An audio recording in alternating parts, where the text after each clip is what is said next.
ರಾಜ್ಯದಲ್ಲಿ ಬೆಂಕಿಯಂತ ಬಿಸಿಲು ದಿನದಿಂದ ದಿನಕ್ಕೆ ಜಾಸ್ತಿ ಆಗ್ತಾ ಇದೆ.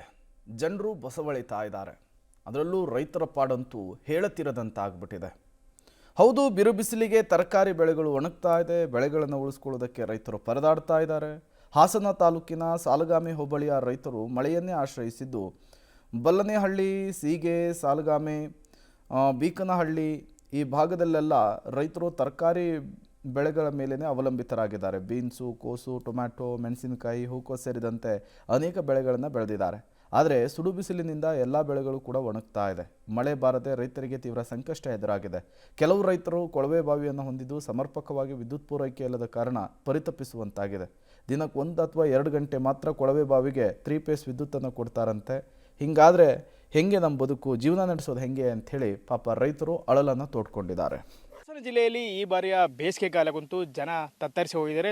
34 ಡಿಗ್ರಿಯಷ್ಟು ಪ್ರತಿದಿನ ಇಲ್ಲಿ ಬಿಸಿಲ ತಾಪಮಾನ ಇದೆ. ಇದರಿಂದಾಗಿ ಒಂದೆಡೆ ಜನರಿಗೆ ತೀವ್ರ ಏನು ಸಮಸ್ಯೆ ಎದುರಾದರೆ, ಮತ್ತೊಂದೆಡೆ ರೈತರ ಪರಿಸ್ಥಿತಿ ಹೇಳತೀರದಾಗಿದೆ. ನಾವೀಗ ದೃಶ್ಯದಲ್ಲಿ ಗಮನಿಸ್ಬೋದು. ಇದು ಹಾಸನ ತಾಲೂಕಿನ ಬಲ್ಲನಹಳ್ಳಿ ಇರತಕ್ಕಂತಹ ಗ್ರಾಮ. ಏನು ಸಾಲಗಾಮೆ ಹೋಬಳಿಯಲ್ಲಿ ಕೊಂಡಜ್ಜಿಕೊಪ್ಪಲು, ಸಾಲಗಾಮೆ, ಬಲ್ಲನಹಳ್ಳಿ, ಬೀಕನಹಳ್ಳಿ, ಸೀಗೆ ಇಲ್ಲಿ ಹೆಚ್ಚಿನ ಪ್ರಮಾಣದಲ್ಲಿ ತರಕಾರಿಯನ್ನು ಬೆಳೀತಾರೆ. ಅದರಲ್ಲೂ ಎಲ್ಲರೂ ಸಹ ಮಳೆ ಆಶ್ರಿತ ರೈತರೇ ಹೆಚ್ಚಾಗಿದ್ದಾರೆ. ಮತ್ತೊಂದೆಡೆ ಕೆಲವರು ಕೊಳವೆ ಬಾವಿಗಳನ್ನು ಸಹ ಹೊಂದಿದ್ದಾರೆ. ಆದರೆ ಈಗ ಏನು ಬೇಸಿಗೆ ಕಾಲ ಆಗಿರೋದ್ರಿಂದ ಸರಿಯಾದ ರೀತಿಯಲ್ಲಿ ವಿದ್ಯುತ್ ಪೂರೈಕೆಯನ್ನು ಸಹ ಮಾಡ್ತಿಲ್ಲ. ಅಲ್ಲದೆ ಏನು ಕೆಲವು ಬಾವಿಗಳು ಅಂತರ್ಜಲ ಬತ್ತಿ ಹೋಗಿರೋದ್ರಿಂದ ಬಾವಿಗಳು ಸಹ ಸಂಪೂರ್ಣವಾಗಿ ನೀರಿಲ್ಲದಂತಾಗಿದೆ. ಆದರೂ ಸಹ ಏನು ಈಗಾಗಲೇ ಹಾಕಿರ್ತಕ್ಕಂತಹ ಬೆಳೆಗಳನ್ನ ಉಳಿಸಿಕೊಳ್ಳಲು ಸಾಕಷ್ಟು ರೀತಿಯಲ್ಲಿ ಹರಸಾಹಸವನ್ನು ಪಡ್ತಾ ಇದ್ದಾರೆ.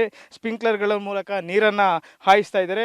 ಒಂದೆಡೆ ಏನು ವಿದ್ಯುತ್ ಪೂರೈಕೆ ಸಹ ಇವರಿಗೆ ಸಮರ್ಪಕವಾಗಿಲ್ಲ. 3 ಫೇಸ್ ವಿದ್ಯುತ್ತನ್ನು 7 ರಿಂದ 8 ಗಂಟೆಗಳ ಕಾಲ ಕೊಡ್ತೀವಿ ಅಂತ ಸರ್ಕಾರ ಹೇಳುತ್ತೆ. ಆದರೆ ಇಲ್ಲಿ 2 ದಿನಗಳಿಗೊಮ್ಮೆ, 1 ದಿನ ಅಥವಾ 2 ದಿನಗಳಿಗೊಮ್ಮೆ 1 ಗಂಟೆ ಅಥವಾ 2 ಗಂಟೆ ಕರೆಂಟ್ಗಳನ್ನು ಮಾತ್ರ ಏನು ಪಂಪ್ಸೆಟ್ಗಳಿಗೆ ಪೂರೈಕೆಯನ್ನು ಮಾಡ್ತಾ ಇದ್ದಾರೆ. ಇಲ್ಲಿ ನೋಡ್ಬೋದು ನೀವು, ಸಂಬಾರವನ್ನು ಬಿತ್ತನೆ ಮಾಡಿದರೆ, ಮೆಕ್ಕೆಜೋಳವನ್ನು ಮಾಡಿದರೆ, ಅಲ್ಲದೆ ಅಡಿಕೆ ಸಸಿಗಳನ್ನ ಬೆಳೆದಿದ್ದಾರೆ, ಬೀನ್ಸನ್ನು ಬೆಳೆದಿದ್ದಾರೆ, ಟೊಮೊಟೊ, ಕೋಸು, ನಾನಾ ಬಗೆಯ ಏನು ತರಕಾರಿಗಳನ್ನ ಈಗ ರೈತರು ಬೆಳೆದಿದ್ದಾರೆ. ಇದರಲ್ಲಿ ಕೊಂಚ ಆರ್ಥಿಕವಾಗಿ ಏನು ಲಾಭವನ್ನು ಗಳಿಸಬೇಕು ಅಂತ ಒಂದು ಉದ್ದೇಶದಿಂದ, ಅಲ್ಲದೆ ಅವರು ಜೀವನೋಪಾಯವೇ ಕೃಷಿಯಾಗಿರೋದ್ರಿಂದ ಇದರಲ್ಲಿ ಅವರು ಜೀವನ ನಿರ್ವಹಣೆ ಮಾಡಬೇಕು ಅಂತ ಹೇಳಿ ಸಾಕಷ್ಟು ಪ್ರಯತ್ನವನ್ನು ಪಡ್ತಾ ಇದ್ದಾರೆ. ಆದರೆ ಏನು ಒಂದೆಡೆ ಬಿರು ಬಿಸಿಲಿದ್ರೆ, ಮತ್ತೊಂದೆಡೆ ಸಮರ್ಪಕವಾಗಿ ವಿದ್ಯುತ್ ಪೂರೈಕೆ ಇಲ್ಲದಿರೋದು ರೈತರನ್ನು ಒಂದು ರೀತಿ ಸಂಕಷ್ಟಕ್ಕೆ